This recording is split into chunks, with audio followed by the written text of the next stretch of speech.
오늘도 우리 하나님의 그 한없는 은혜가 저와 여러분에게 충만하게 임하게 되기를 간절히 바랍니다.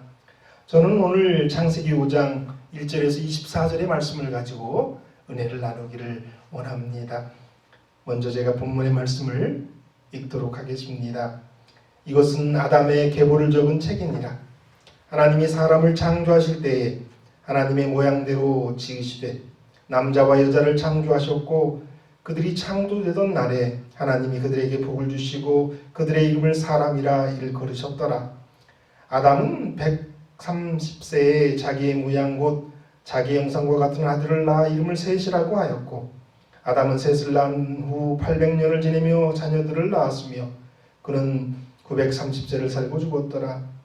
셋은 105세에 에노스를 낳았고 에노스를 낳은 후 800년을 지내며 자녀들을 낳았으며 그는 912세를 살고 죽었더라.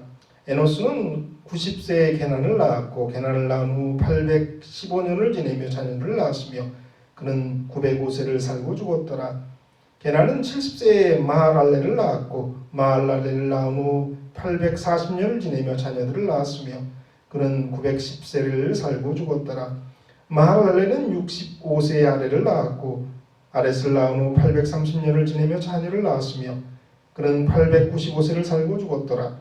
아렛은 160세에 에녹을 낳았고 에녹을 낳은 후 800년을 지내며 자녀들을 낳았으며 그는 960세를 살고 죽었더라.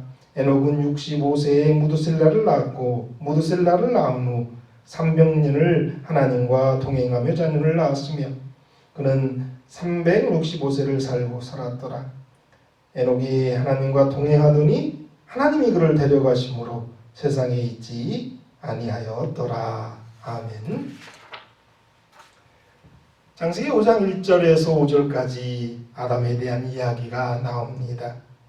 하나님이 아담을 창조하셨고 아담이 셋을 낳았고 그리고 930세를 살고 죽었다라고 나옵니다. 아담의 이야기를 이렇게 5절에 걸쳐서 설명하고 있지만 정말 그의 삶은 그 어떤 말로도 형용할 수 없을 만큼 그리고 어떤 무게도 그의 삶의 무게를 측정할 수 없을 만큼의 생이었던 것이 분명합니다. 부조와 선지자에 보면 이런 이야기가 나옵니다. 그는 자자손손 9대에 이르기까지 낙원에 있었던 사람의 거룩하고 행복스러운 지위에 대하여 묘사하며 하나님께서 고난을 통하여 그분의 율법에 엄격히 복종해야 할 필요를 자기에게 가르치신 것과 그들을 구원하시기 위하여 자비스러운 준비를 마련하신 것을 그들에게 설명하면서 자기의 타락의 역사를 반복하여 말하였다. 그러나 그의 말에 유의하는 사람들은 거의 없었다. 자주 그는 그의 후손들에게 이와 같은 재난을 초래한 죄를 범한 데에 대하여 통렬한 비난을 받았다. 930세를 살면서 9대를 아담은 봅니다. 그리고 그가 에덴 동산에서 어떤 일을 했었는지, 왜 쫓겨났는지 그런 이야기들을 하고 우리 하나님의 뜻이 무엇인지 자녀들에게 전했습니다만 또 손주들, 증손주들에게 전했지만 그의 많은 후손들이 그의 말을 따르지 않았고 또 그를 비난하는 그러한 시간들을 아담이 보냈다는 것입니다. 이런 증언도 있습니다. 아담의 생애는 비탄과 겸비와 통회의 일생이었다. 에덴을 떠났을 때 그는 죽음을 피할 수 없으려는 생각으로 공포에 떨었다. 그의 장자 가인이 아우를 죽였을 때 그는 처음으로 인간의 가족 가운데에서 죽음의 실제를 알게 되었다. 자기의 죄에 대한 심한 가책과 아벨이 죽고 가인이 버림을 받은 이중 슬픔으로 아담은 고뇌로 기가 꺾였다. 그는 마침내 홍수로 인한 세상의 멸망을 초래할 전 세계의 편만한 부패를 목격하였다. 창조주께서 그에게 내리신 사형 선고는 처음에 무섭게 보였으나 약 1000년 동안 죄악의 결과를 목도한 후에 그는 고통과 슬픔의 생애를 끝나게 하시는 하나님의 자비라는 것을 느꼈다. 그가 930년을 살았으니까 그는 그보다 먼저 죽었던 많은 자손들의 죽음을 보았을 것입니다. 다 자기의 죄라고 느꼈을 것이고 아파했을 것입니다. 세상은 타락해 갑니다. 다 그의 잘못입니다. 그 모든 것들을 지나면서 정말 아담은 눈물로 또 회개로 그의 삶을 보낼 수밖에 없었던 것이죠. 그러한 아담을 우리는 그릴 수가 있습니다. 그 이후의 말씀은 족보의 내용입니다. 그 족보의 구조는 다음과 같습니다. 처자들을 출생할 당시의 아버지의 나이, 둘째로 첫 아들의 이름, 세 번째 아버지가 아들을 낳은 후 얼마나 더 살았는가, 네 번째 다른 자녀를 낳은 것을 언급하고 다섯 번째 아버지가 죽을 때의 나이를 기록하고 있습니다. 주요 부조들의 이름들과 그들의 장자가 출생했을 때의 그들의 나이, 그리고 향년만이 기록되어 있습니다. 다소 단조로운 내용에서 우리는 그들이 태어나고 성인으로 장성하여 결혼하고 아이를 낳고 죽었으며 그리고 후손에게 기억될 이름 외에는 다른 것을 남겨두지 않았음을 봅니다. 그러나 이러한 기록은 우리에게 아담과 그리고 에녹이 살았던 시대의 배경과 상황들을 이해할 수 있게 해 줍니다.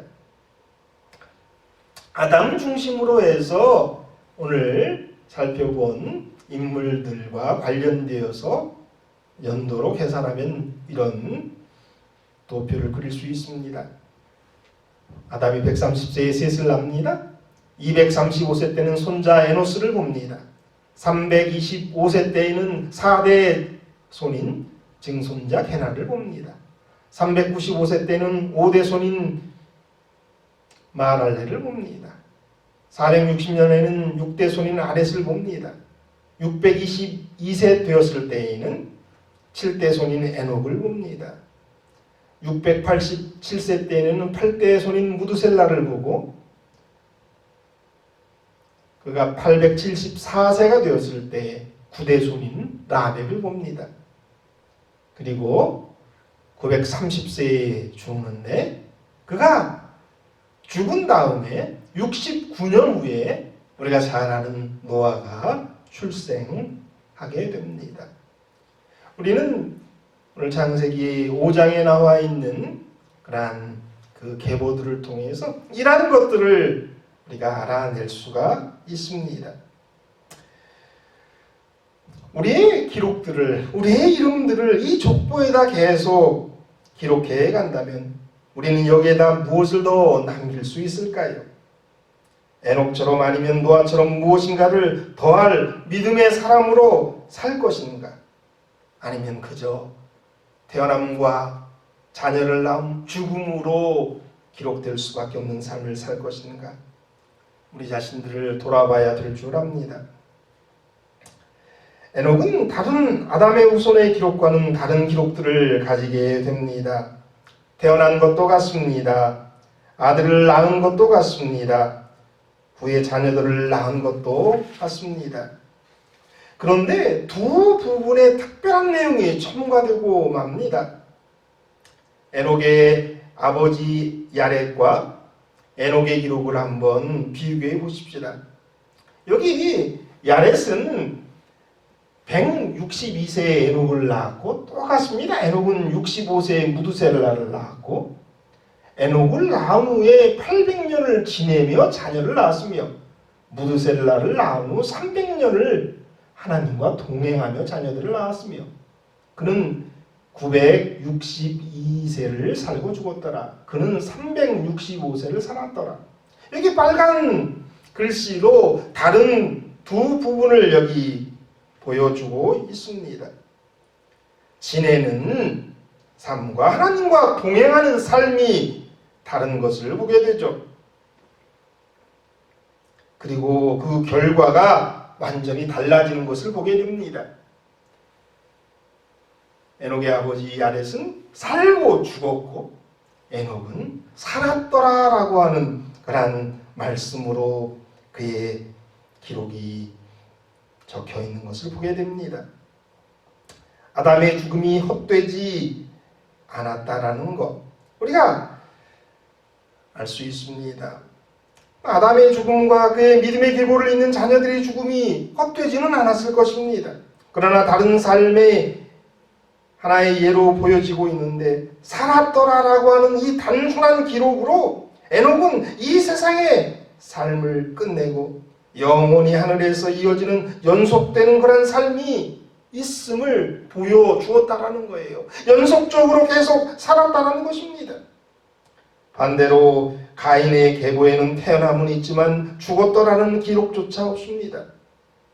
악인의 죽음은 아무 의미가 없기 때문에 기록할 필요조차 없는 것입니다. 그들은 죽었고 죽을 것이기 때문에 그렇습니다. 죽었다라는 것, 그래서 부활할 수 있다라는 희망이 있는 것 중요한 것입니다. 그러나 에녹은 살았다라고 기록해요. 그리고 그의 삶은 하늘에서 계속 이어졌다라는 것이죠. 저와 여러분 에녹처럼 하나님과 동행하는 삶이 되었으면 좋겠습니다. 농담입니다만 그래서 우리의 인사도 바뀌어야 될 줄 압니다. 잘 지내시죠?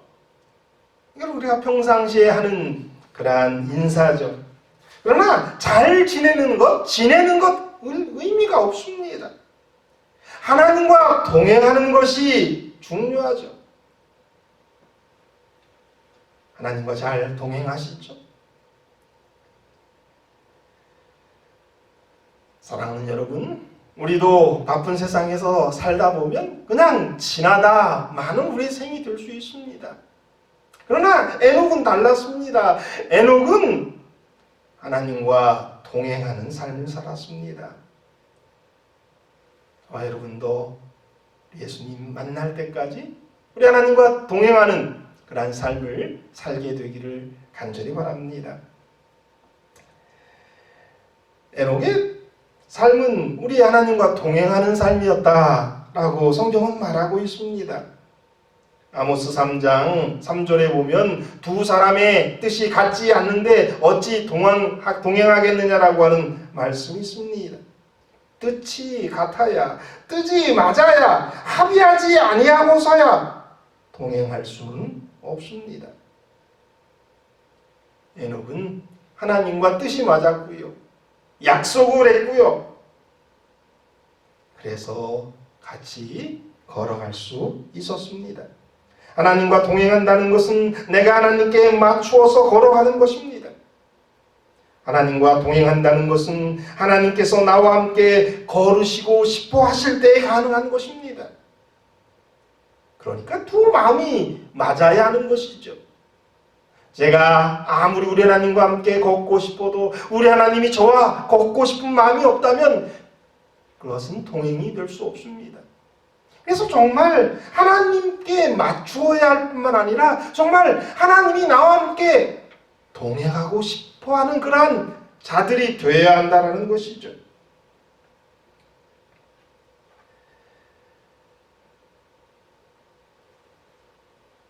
하나님의 말씀을 행동의 규례로 삼고 그의 영광을 그의 모든 행동의 목표로 삼는 것입니다. 그것은 만사를 하나님을 기쁘시게 하고 어느 모로나 그의 마음을 상하게 하는 일이 없도록 끊임없이 염려하고 노력하는 일을 통해서 이루어지는 것입니다. 상대방의 뜻에 맞도록 마음이 상하지 않도록 하는 일이 불가능한 것이 아님을 우리는 알고 있습니다. 우리가 연애할 당시 정말 사랑했던 그 사람에게 우리는 길지는 않지만은 잠깐이라도 그런 일들을 해본 적이 있습니다. 그 사람에게 우리의 모든 초점을 맞추고 그 사람의 마음이 상하지 않도록 그 사람을 배려하고 그 사람의 뜻을 들어주는 그러한 시간들이 있었을 것입니다. 그런데 우리들의 문제는 그렇게 그러한 순간들이, 그러한 사랑의 시간들이 오래 가지 않는다는 것이죠. 정말 사랑했는데, 정말 그래서 배려했는데, 다 맞추었는데, 내게 그만큼 그도하지 않는다면 우리의 마음이 삐지고 상하고 지쳐서 결국은 멀어지게 되고 사랑이 식어지는 그러한 일들이 우리에게 있었습니다. 그런데 에녹은 300년을 하나님과 동행했다라는 겁니다. 우리는 그 짧은 시간 그런 경험들을 해봤는데 에녹은 300년을 우리 하나님과 동행했단 말입니다. 하나님의 뜻에 맞추어 살았단 말입니다. 에녹은 아마 결혼하기 전에도 하나님을 사랑했을 것입니다. 첫 아이 무두셀라를 가졌을 때에는 세상을 심판하시겠다는 하나님의 계시를 받았을 것입니다. 그리고 그 아들의 죽음이 심판의 경고가 될 것이라는 말씀도 들었을 것입니다. 그래서 하나님의 명령에 따라 그가 죽으면 세상의 끝이 온다는 뜻으로 해석될 수 있는 이름 무두셀라라고 그의 첫 아들의 이름을 지었습니다. 이 무두셀라의 이름의 뜻은 우리 다음 시간에 좀 더 다루도록 하겠습니다. 여튼 그는 결혼하기 전에도 하나님 사랑했고 또 결혼할 당시에 아니면 첫 아들을 낳을 당시 즈음에 우리 하나님의 계시를 받았습니다. 그리고 그래서 그의 아들의 이름을 무두셀라라고 지었단 말입니다. 우리가 여기서 알 수 있는 것은 이런 겁니다. 하나님을 예배하는 것, 또한 하나님의 계시를 듣는 것, 아주 중요한 거지만 이게 하나님과 동행하는 것과는 다른 것임을 여기서 보여주고 있는 것입니다. 그러니까 동행하는 것은 그거보다 훨씬 다른, 훨씬 깊은 하나님과의 교제임을 우리는 알 수 있습니다. 계시를 들었습니다. 그리고 아들을 낳았습니다. 그리고 그의 신앙은 더욱 깊어져 갔습니다. 보좌 선지자에 보면 이런 말씀이 있습니다. 그는 아담으로부터 타락에 얻은 이야기와 그 약속에 나타난 하나님의 은혜에 관한 위안을 주는 이야기를 배웠다. 그는 오실 구속주를 의지했다. 장남이 태어난 후 에녹은 다 더 높은 경험에 이르고 하나님과 더 친밀한 교제 가운데로 이끌려 들어갔다. 그는 하나님의 자녀로서의 자신의 임무와 책임을 보다 더 완전히 깨달았다. 하나님에 대한 자녀의 사랑과 그의 보호에 대한 아이의 단순한 신뢰를 볼 때, 또한 그의 장남에 대한 깊은 애정과 부드러움을 마음에 느꼈을 때, 그는 당신의 아들을 사람들에게 선물로 주신 하나님의 그 놀라운 사랑과 하나님의 자녀들이 하늘 아버지 안에서 편히 쉴 수 있는 신뢰의 귀중한 공과를 배웠다. 아담에게 에녹은 배웠습니다. 그리고 하나님과 교제했습니다. 근데 이 첫 아들 무두셀라를 낳았을 때 그의 신앙은 더욱 깊어졌습니다. 아버지가 되었기 때문에 우리 하나님 아버지가 느낄 수 있는 그런 감정들을 알게 됐습니다. 그 자기의 아이 무두셀라가 자기를 신뢰하는 그러한 모습을 보면서 그는 더욱 하나님을 신뢰하는 그러한 법을 배웠습니다. 그리고 그는 우리 하나님과 동행을 시작했다는 것입니다. 지금은 계속 이런 표현들을 하고 있습니다. 그러나 에녹의 믿음은 세월이 흐를수록 더욱 강해지고 그의 사랑은 더욱 열렬하게 되었다. 자식에 대한 사랑도 그 첫 아들을 안았을 때 그리고 키웠을 때의 마음과 또 20대가 지난 그리고 더 지난 다음의 마음은 다릅니다. 그러나 에녹은 그의 믿음이 시간이 갈수면 갈수록 더 열렬하고 강해졌다라고 이게 말씀하십니다. 아들을 낳는다는 것이 정말 중요한 경험임을 여기 말씀하십니다. 첫 자녀를 갖는 것은 더 놀라운 축복의 시작입니다. 자녀를 낳기 전과 자녀를 낳기 후가 달라야 하는 거죠. 그것이 올바르고 완전하다는 것, 그것을 보여준 사람이 에녹입니다. 우리 김두석 집사님 이제 며칠 후면 첫 자녀를 보게 됩니다. 우리 김두석 집사님의 삶이 자녀를 낳기 전과 자녀를 낳은 후에 완전히 달라졌으면 좋겠습니다. 더 깊은 우리 하나님의 사랑을 깨닫고 에녹처럼 우리 하나님과 동행하는 우리 집사님 됐으면 좋겠습니다. 에녹은 무드셀라를 낳은 후 300년을 하나님과 동행했습니다. 에녹이 하나님과 동행했다는 것은 그의 모든 삶을 내팽개쳤다는 것이 아닙니다. 증언은 계속 이런 얘기를 합니다. 에녹이 하나님과 동행한 것은 황홀경 속에서나 이상 중에서가 아니라 그의 일상생활의 모든 의무를 행하는 가운데서였다. 세상에서 하나님을 위하여 할 일이 있었던 까닭에 그는 이 세상을 완전히 등지는 운둔자가 되지 않았다. 가정에서와 사교 생활에서 남편이와 아버지로서 친구로서 시민으로서 그는 확고부동한 하나님의 종이었다. 그가 하나님과 동행한 것은 그냥 세상과 등진 상태에서 세상을 버린 상태에서 어느 산골에서 우리 하나님과 동행한 것이 아니었습니다.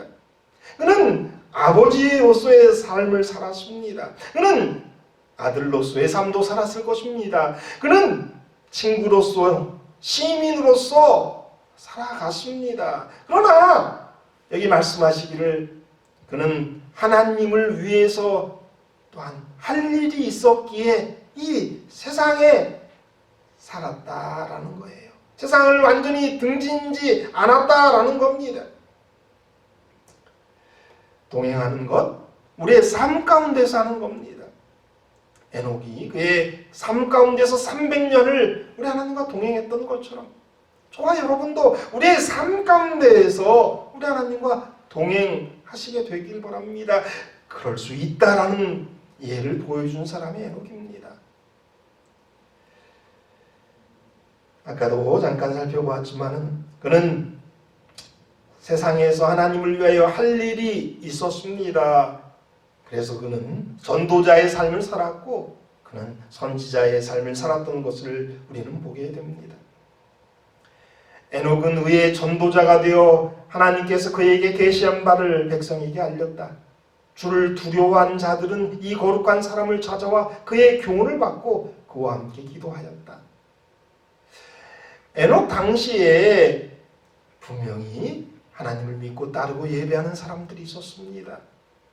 그런 사람들 중에 여러 문제가 있을 때, 또 고민이 있을 때, 기도받고 싶을 때 에녹을 찾아갔다라는 것입니다.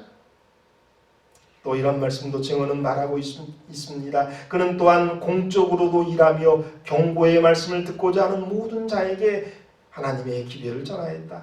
그의 사업은 셋 족속에게 국한되지 않았다. 가인이 하나님의 낯을 피하여 도망하려고 했던 그 지방에서 하나님의 예언자는 그가 이상 가운데 본 놀라운 광경을 알렸다. 에녹은 자기 혈족 또 하나님의 아들로 불리우는 우리 셋의 자손들에게만 전도하지 않았다는 겁니다. 가인의 후예들에게 가서도 전도했습니다. 우리는 알 수 없습니다만 분명히 가인의 후예들 가운데서도 구원받을 자가 있을 것입니다. 하나님의 전도자, 그의 삶으로 우리 하나님을 증언했던 에녹이 우리 가인의 후예들에게 가서 전도했을 때 그들의 마음이 뜨거워졌을 것이고 그들도 회개했을 것이고 하나님을 받아들였을 것이다라고 저는 생각합니다. 에녹은 전도자의 삶을 또한 선지자의 삶을 살았습니다. 유다서 1장 14절에서 15절에 보면 우리 에녹이 예언했다라고 말하는 장면을 보게 됩니다. 제가 읽어보겠습니다.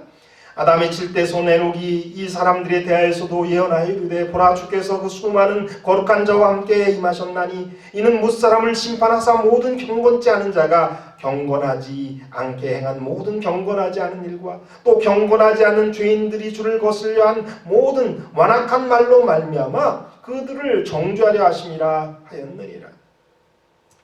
에녹이 살았을 당시 모습이 이랬다는 겁니다. 경건치 않은 많은 일들을 에녹은 보았습니다. 아담도 보았습니다. 그런 자들에게 나가서 예수님이 먼 훗날 심판자로 오실 것이다 라는 그러한 예언을 우리 에녹이 전했다라고 성경은 말합니다.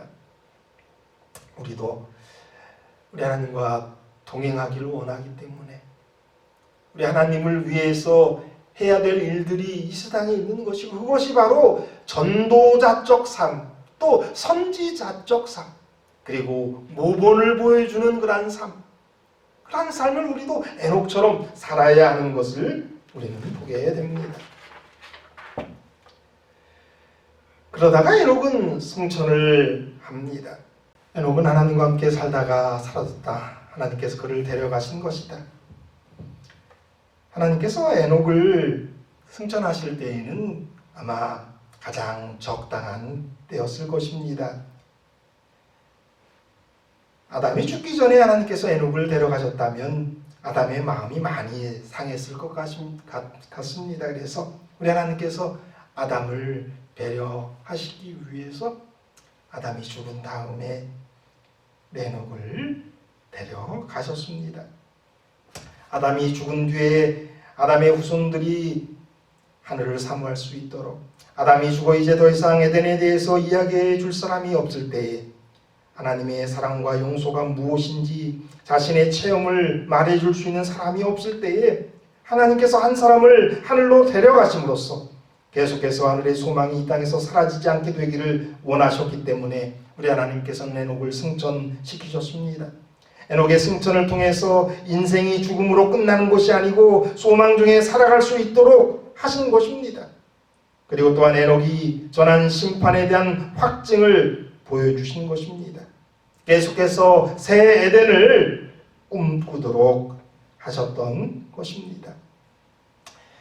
그래서 우리 하나님께서는 아담이 죽은 지 57년 때, 아담의 나이가 그때 살아있었다면 987세고요. 그때 우리 하나님께서 에녹을 승천케 하셨습니다. 그리고 노아가 태어나기 바로 69년 전에 에녹의 승천이 있었습니다. 당시에는 그렇기 때문에 셋부터 라멕에까지 7대 우리 아담의 자손들이 에녹의 승천 때에 있었습니다. 그들은 모두가 다 에녹의 승천을 통해서 정말 아담이 전했던 말이 다 사실이다라는 것을 믿게 되었다라는 것이죠. 우리 하나님께서는 가장 적당한 때에 에녹을 승천케 하신 것입니다. 300년 동안 에녹은 하늘과 조화되기 위하여 영혼의 순교를 추구해 왔었다. 그는 3세기 동안 하나님과 동행하였다. 날마다 그는 더 밀접한 연합을 바랐었다.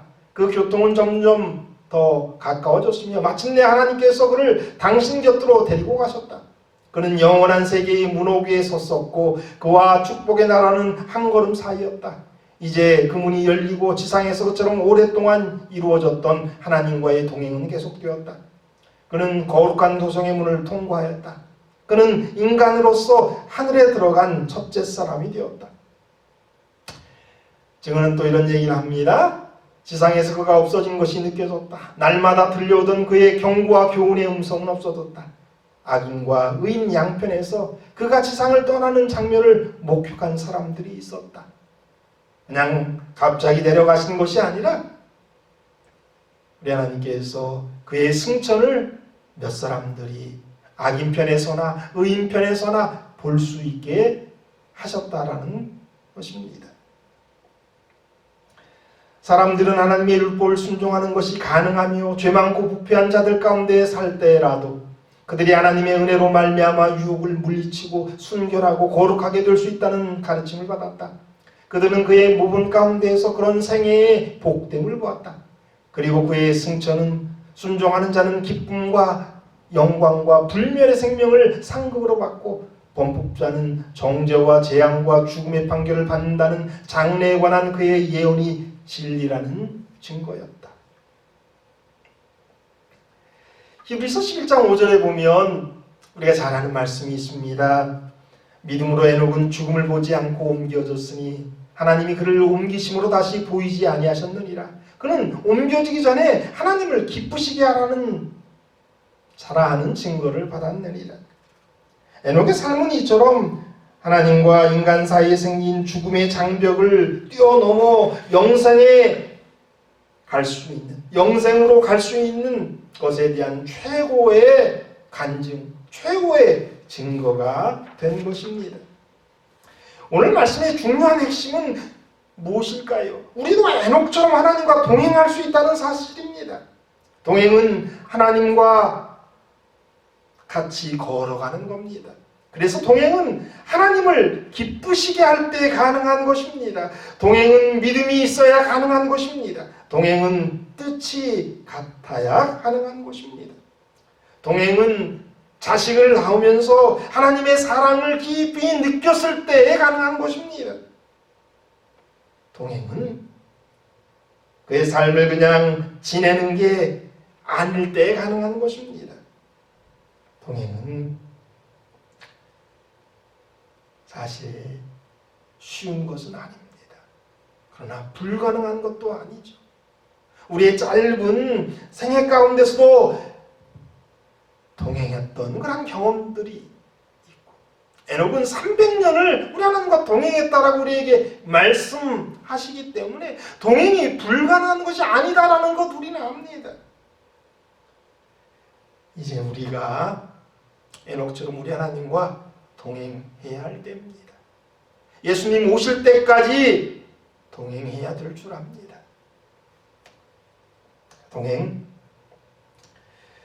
동행은 예수님과 걸어가는 것입니다. 예수님과 동행한다는 것은 내가 예수님께 맞추어서 걸어가는 것입니다. 예수님과 동행한다는 것은 예수님께서 나와 함께 걸으시고자 하는 것입니다. 내가 그런 사람이 되어 있을 때에 우리 하나님이 우리와 걷고자 하지 않겠습니까? 사랑하는 여러분, 우리의 삶이 정말 하나님이 기뻐하시는 그런 삶들이 됐으면 좋겠습니다. 내가 죄와 함께 끝까지 걸어주고 싶다라고 하는 그런 삶을 살게 되기를 바랍니다. 동행은 믿음으로 걸어가는 겁니다. 많은 불신, 유혹 그런 것들이 있지만 믿음을 가지고 우리 하나님 의지하며 걷는 겁니다. 예수님께서 저와 여러분과 함께 동행하기를 원합니다. 끝까지 동행하시는 저와 여러분 되기를 바라면서 오늘 말씀 마칩니다.